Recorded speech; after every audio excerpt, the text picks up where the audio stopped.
కీర్తనలు 84వ అధ్యాయాన్ని నేను ఈరోజు మీతో పంచుకోవడానికని తీసుకున్నాను. ముందుగా చూసుకుంటే ఇది ఈస్టర్ తర్వాత ఫస్ట్ సండే. మనము గుడ్ ఫ్రైడే, ఈస్టర్ తర్వాత ఈ చక్కని ఆదివార దినమున అందరం దేవుని మందిరంలో మనము అందరం కూడుకొని ఉన్నాము. ఇక్కడ 84:1 చూసుకుంటే, సైన్యములకు అధిపతి యెహోవా నీ నివాసం ఎంత రమ్యములు, యెహోవా మందిరాలను చూడవలెనని నా ప్రాణం ఎంతో ఆశపడుచున్నది, అది సంరక్షించుచున్నది. జీవము గల దేవుని దర్శించుటకు నా హృదయమును నా శరీరమును ఆనందముతో కేకలు వేయుచున్నది. ఇక్కడ చూసుకుంటే మనమందరము దేవుని మందిరంలో ఉన్నాము.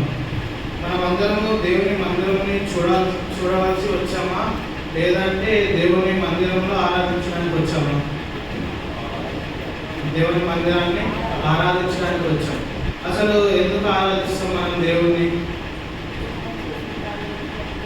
ఎందుకు? ఇప్పుడు ఒకవేళ మనకి రక్షణ దొరికిందంటే అది దేవుని వల్లనే. మన ప్రతి పాపమును ఆయన కల్వరిలో శిలువలో మన ప్రతి పాపము జరగబోవాల్సింది ప్రతిదీ ఆయన ఆ శిలువలో మన కొరకై త్యాగం చేశాడు. కాబట్టి నేడు మనకి రక్షణ వచ్చింది. అలాగే మనం ఇక్కడ సజీవులుగా కూర్చోడానికి కూడా అదే కారణం. ఎందుకంటే మన దేవుడు సజీవుడు కాబట్టి మనల్ని సజీవ లెక్కల్లో ఉంచి ఆయన్ని స్తుతించడానికి మమ్మల్ని ఇక్కడ చేరబడ్డాం. మనమందరం ఇక్కడ చూస్తాం చూడండి, జీవము గల దేవుణ్ణి దర్శించుటకు నా హృదయమును నా శరీరమును ఆనందంతో కేకలు వేయించున్నానని చూస్తాము. నిజంగానే మన శరీరము ఆనందంతో కేకలు వేసిందా? ఇందాక చెప్పాలి. దేవుని స్టార్టింగ్ మనం ఏంది పాటలు పాడటం ఎందుకు అంటే మనకు ప్రతిదీ ఇక్కడ రాసి ఉంటుంది బైబిల్లో. కాంతి వాయిద్యములతో గంభీర ధ్వని గల సితారతోను అని మన మాటలు ఎందుకు ఉచ్చరిస్తాము? బైబిల్లో రాస్తుంటే ఆ విధంగా మనము ఆరాధన మొదలు పెడతాము. యాక్చువల్గా అయితే నేను ఇది సిద్ధమయ్యాను. స్టార్టింగ్ ప్రేయర్ శివారామణ గారు చేశారు బ్రదర్. అందులో ఈ మాట పలికారు, 10వ అధ్యాయం, భక్తిహీనుల గుడారంలో నివసించుట కంటే నా దేవుని మందిర ద్వారం వద్ద నుండుట నాకు ఇష్టం. ఇది కోరా కుమారుడు రాయబడిన గీతం. ఈ వాక్యము నేను సిద్ధపడ్డాను, కానీ ఇది ఆమెకు తెలియకుండా ఈ మాట పలికాడు. చూడండి, అదేంటంటే దేవుని మందిరంకి వస్తున్నప్పుడు మనము సిద్ధపాటుతో ఉంటే మనకి ఏదైతే బోధింపబడుతుందో అది మనకి ముందుగానే కొన్ని వాక్యాల గురించి మనకు తెలుస్తుంది. అలా తెలిసినప్పుడు ఏంటంటే మనం ఇంకానూ దేవుణ్ణి ఎదుగుతున్నట్టే. ఇప్పుడు బ్రదర్ చూడండి, నేను చెప్పక ముందనే ఆ వాక్యం పలికాడంటే దేవుడు ఆయనతో మాట్లాడాడు. ఆయన వాక్యం చదువుతున్నప్పుడు కానీ ఎప్పుడైనా కానీ ఈ మాట అక్కడ పలకాలని ఆయనకి రెగ్యులర్గా పలుకుతారో లేదో నాకు తెలియదు. ఎందుకంటే నేను ఈరోజే తొందరగా వచ్చాను. లేకపోతే నేను రెగ్యులర్గా చూస్తాను అనుకోండి, అరే అన్న డైలీ ఇదే వాక్యం పలుకుతారు అని చెప్పవచ్చు. నేను ఈరోజే వచ్చాను కాబట్టి తొందరగా చూశాను. స్టార్టింగ్ అప్పుడే ఆ మాట పలికాడు కాబట్టి నేను అనుకున్నాను, అరే నేను సిద్ధపాటు అయ్యాను, అది అన్నిట్లో పలికాడు. అది ఆశ్చర్యకరంగా ఉంటుంది. ఎందుకంటే దేవుని మాటలు మన నోట్ల నుంచి ఉచ్చరింపబడుతూ ఉంటాయి అప్పుడప్పుడు. అలా కొన్ని వాక్యాలను బట్టి మనం చూసుకుంటాము. ఇక్కడ కూడా 84వ అధ్యాయంలో కూడా 3 ధన్యతల గురించి కోరా కుమారుడు రాస్తారు. ఒకటి వచ్చేసే లోపల 4వ అధ్యాయంలో నీ మందిరం నందు నివసించు వారు ధన్యులు, మొదటిది.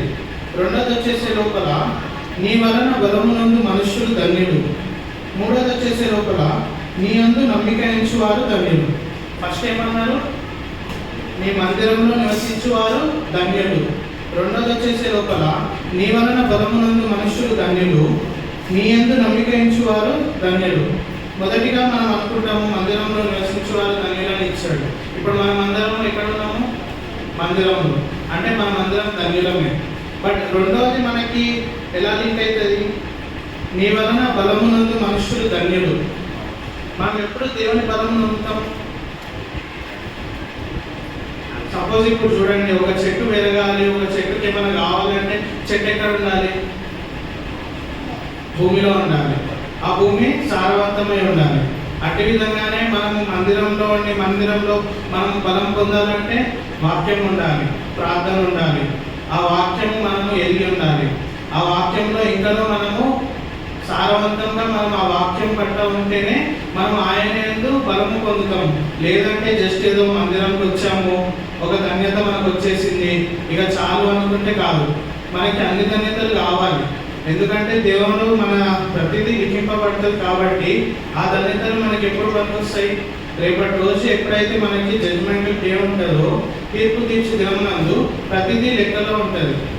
సో అందుకనే మనకు ప్రతిదీ మనకి రాసినది ఎందుకు రాయబడ్డదంటే అవి జరగాలి, అవి చేయాలి కాబట్టి రాసిపడి ఉంటాయి. ఇంకొకటి లాస్ట్ మాట ఏమిచ్చారు? నీ యందు నమ్మిక ఉంచువారు ధన్యులు. మనము చాలామంది చూసుకుంటాము, ఎగ్జాంపుల్గా చూసుకుంటే ఎప్పుడైతే దేవుడు ఓడలో వెళ్తూ ఉంటారో, ఇద్దరు శిష్యులు కూడా ఉంటారు అందులో.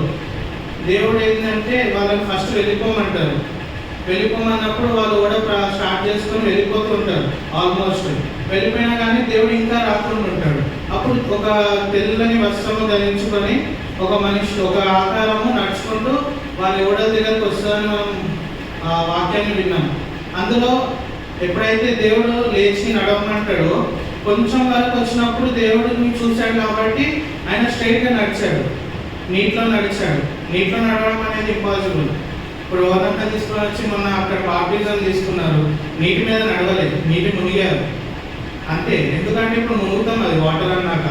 ఆయన ఎప్పటి వరకు అయితే దేవుడిని చూశారో అప్పటి వరకు నడవసాగాడు, ఎటువంటి లేదు. ఎప్పుడైతే దేవుని నుంచి తప్పిపోయాడో పడిపోయాడు. మనం కూడా అంతే, ఎప్పుడైతే దేవునిలో ఉంటామో, దేవుని వాక్యంలో ఉంటామో అప్పటి వరకు మనం కరెక్ట్గా ఉంటాము, కరెక్ట్ వేలో వెళ్తూ ఉంటాము.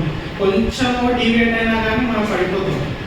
అలా డీవియేషన్ ఉండకుండా మనము దేవుని యందు ఉంటేనే మనం ఆయన చెప్పిన మార్గము, ఆయన చెప్పిన త్రోవలో నడవగలుగుతాము. లేదంటే ఎప్పటికప్పుడు డీవియేషన్స్ అవుతున్నాయంటే ఎప్పుడెప్పుడు పడిపోతూ ఉంటాము. మళ్ళీ దేవుడే లేపుతాడు. ఎందుకంటే ఆయన బిడ్డలను ఆయన త్రోవ తప్పనివ్వడు, ఆయన బిడ్డలను ఆయనే రక్షించుకుంటాడు. యాక్చువల్ ఇంకొకటి నేను 75వ కీర్తన కూడా ఫస్ట్ చూశాను. అందులో కొంచెము ఆయన సెకండ్ కమింగ్స్ లాంటిది కొన్ని ఉంటాయి. మీరు ఒకసారి చూడండి.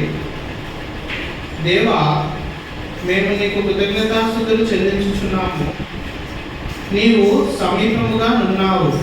కృతజ్ఞతాస్తుతులు చెల్లించుచున్నాము. నరులు నీ ఆశ్చర్య కార్యములను వివరించుదురు. నేను యుక్తకాలము కనిపెట్టుచున్నాను, నేను న్యాయం బట్టి తీర్పు తీర్చుచున్నాను. భూమియు దాని నివాసులందరూ లయమైనప్పుడు నేను దాని స్తంభములను నిలుపుదును.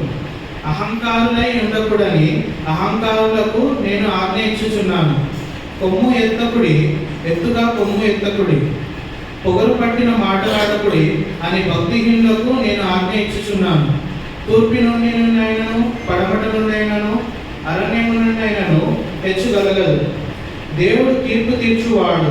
ఆయన ఒకరిని తగ్గించును, ఒకరిని హెచ్చించును. యెహోవా చేతిలో ఒక పాత్రై ఉన్నది, అందులో ద్రాక్షారసము పొంగుచున్నది, అది సంబరముతో నిండిచున్నది. ఆయన దానిలో నుండి పోయిచున్నప్పుడు భూమి మీద ఉన్న భక్తిహీనులందరూ మట్టితో కూడా దానిని పీల్చి మింగివేయవలెను. నేనైతే నిత్యము ఆయన్ని స్తుతించి ప్రచురము చేయుదును. యాకోబు దేవుని నేను నిత్యము కీర్తించెదను. భక్తిహీనుల కొమ్ములన్నిటినీ నేను విరగొట్టేదను, నీతిమంతుల కొమ్మును హెచ్చించదను. ఇక్కడ మనం చూసుకుంటే ఆయన రాకడ సమీపంగా ఉన్నది. మనం కూడా చూసుకుంటాము, మనకి దేవుడు సిలువ వేయబడి ఆయన తిరిగి లేచి మనకి ఇప్పటికీ దగ్గర దగ్గర 2000 సంవత్సరాలు ప్లస్ అవుతుంది.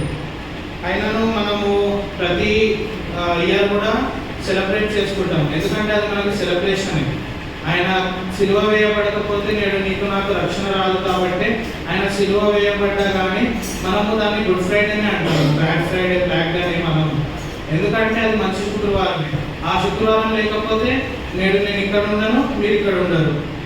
ఎక్కడ ఉంటామో మనకు కూడా తెలియదు. సో అది జరిగింది కాబట్టి నేడు మనం ఇక్కడ ఉన్నాము. ఇంకొకటి ఆయన తిరిగి లేచాడు కాబట్టి సజీవుడైన దేవుడిని మనం ఆరాధిస్తున్నాము. ఆయన రాకడ పరిణించడం వరకు కొన్ని మాటలని మనం చాలా చూసుకుంటాము. ఇక్కడ కూడా చూసుకోండి, భూమి మీద దాని నివాసులందరూ లయమైనప్పుడు నేను దాని స్తంభమును నిలుపుదును.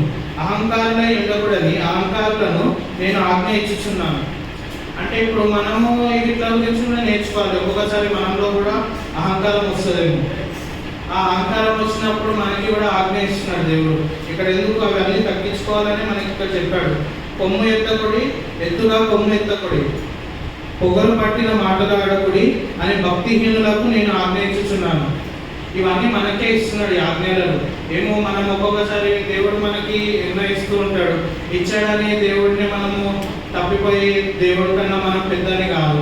ఎప్పుడైనా కానీ మనకి ఇస్తున్నాడంటే మనము చేసిన కార్యములను బట్టి దేవుడే హెచ్చిస్తున్నాడు. ఒకవేళ మనకి హెచ్చించాలన్న దేవుడే, దాన్ని తగ్గించాలన్న దేవుడే. అంతేగాని మనుషుల వల్ల మనము ఏది హెచ్చింపబడము, మనుషుల వల్ల ఏమి తగ్గించబడము. ఇంకొకటి, ఎప్పుడు కూడా మనము ఒకరిని న్యాయం అన్నది తీర్చకూడదు. ఎందుకంటే ప్రతిదీ దేవుడు లిఖించబడుతూ ఉంటుంది. మనం ఒకరిని న్యాయం తీరుస్తున్నామంటే మనం కూడా చూసుకోవాలి మనము ఏ పార్టీ వారం అని. ఎందుకంటే ఒకవేళ మనం న్యాయం తీర్చామనుకోండి, ఎప్పుడైతే న్యాయ విధుల్లో మనము తీర్చబడాల్సింది మనకి అక్కడ లిఖితం అయిపోతుంది. ఆ లిఖితంలో అయినప్పుడు మనకి దేవుడు దాన్ని బట్టి మనకి ఫస్ట్ మనకి డ్రాబ్యాక్స్ పడతాయి. మనకు ఒకటి తగ్గించడం అన్నది కూడా కారణం అదే. ఒకరిని దూషించినా, ఒకరిని మనం చెప్పినా కానీ అది మనము ఎప్పుడు తీర్పులోనే అది ప్రతిదీ రాసిపడి ఉంటుంది. సో తీర్పు తీర్చబడ్డప్పుడే ప్రతిదీ మనం చెప్పాల్సి వస్తుంది. నేనేం చేశాను, ఎన్ని సంవత్సరాలు నేనేం చేశాను, ఈ రోజు నేనేం చేశాను, రేపు ఏం చేస్తున్నాను, ఇవన్నీ ఒక్కొక్కటిగా దేవుడు నన్ను అడిగినప్పుడు అది నేనే చెప్పగలుగుతాను తప్ప ఇంకొకరు చెప్పలేదు. ఇప్పుడు నేను ఏదైనా తప్పు చేస్తే నన్ను అనొచ్చు, బట్ దాన్ని తీర్పు తీర్చలేదు. ఎందుకంటే మనమే తీర్పు తీర్చుకుంటే మనకి తీర్పు తీర్చే దినం ఉండదు. ఇప్పుడు దేవుడు మనకి బైబిల్లో రాసి ఇచ్చాడు. ఒకరోజు నేను వస్తాను, ఆ రోజు కొంతమంది ఎత్తబడతారు, కొంతమంది విడవబడతారు, ప్రతి ఒక్కరు తీర్పులోనికి వస్తారని రాసి ఉంటుంది. సో ఆ దినం వరకు మనము కూడి ఉండాలని ఉంటుంది. అలాగే 33వ కీర్తన చూసుకోండి.